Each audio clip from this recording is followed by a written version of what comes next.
When presenting a design to your client, the presentation can heavily influence the response you receive. By the end of this video, I hope to have shown you a few things that you can use to provide more value to your clients. Before we get started, I just wanted to say that a few years ago, my logo design presentations were simply just black and white logos with the inverse color pattern with them as well, and I just sent that to the client.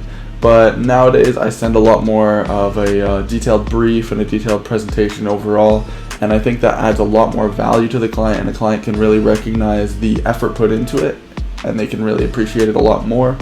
And I think it gives them a better understanding as to how their work can be used and how it can be seen by the public. So the first tip I have is to use mockups. Any design can look really good. Any design can look decent on a black or white background, but how is it going to look when it's put into use for their intended application?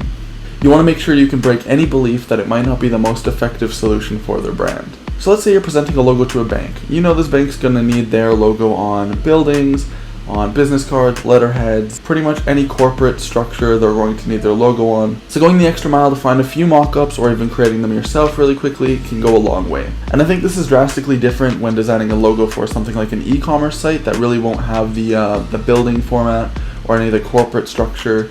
It'll be more so like stickers or an app icon potentially, or social media profiles, or maybe even like a thank you for ordering postcard or something like that. And obviously this doesn't just apply to logo design, so let's say you're designing the UI for an iOS app, maybe get a few iPhone mock-ups and put a few different screens on a few different ones, or maybe make a little motion design and show how the flow of the app is going to go and show the transitions and stuff like that. Presenting these mock-ups with your design can go a long way to the client, and it can help them visualize how it's going to be used.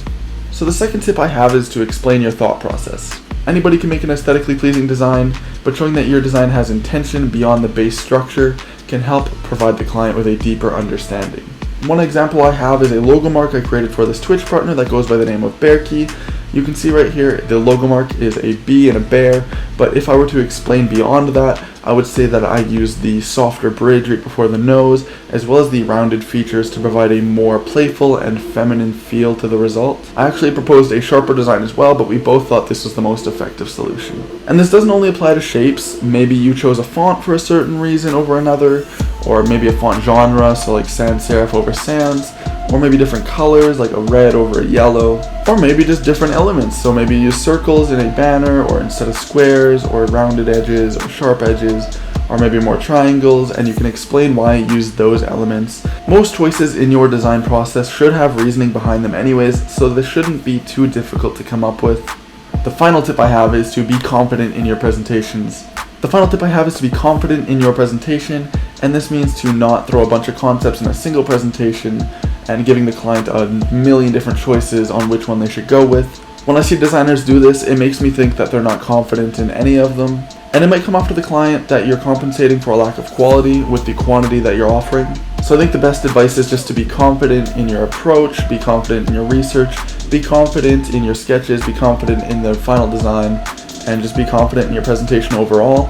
If you're not confident, I would maybe suggest asking yourself why. So maybe you didn't do enough research, or maybe you don't know enough about the brand to provide a solution for them, or maybe it's a different reason, or maybe you just don't feel that the solution you're providing is the most effective. And I don't think it's a bad idea to send a few spin-offs or a few variations of your main idea. I think that gives the client a little more say in the procedure while still keeping your intentions and your thought process behind the main design. And those are all the tips I had planned for today. That is all the tips I had for today. If you have any questions, any advice of your own, or you want to see a part 2 of this video, please leave a comment below. If you liked this video, feel free to leave a like.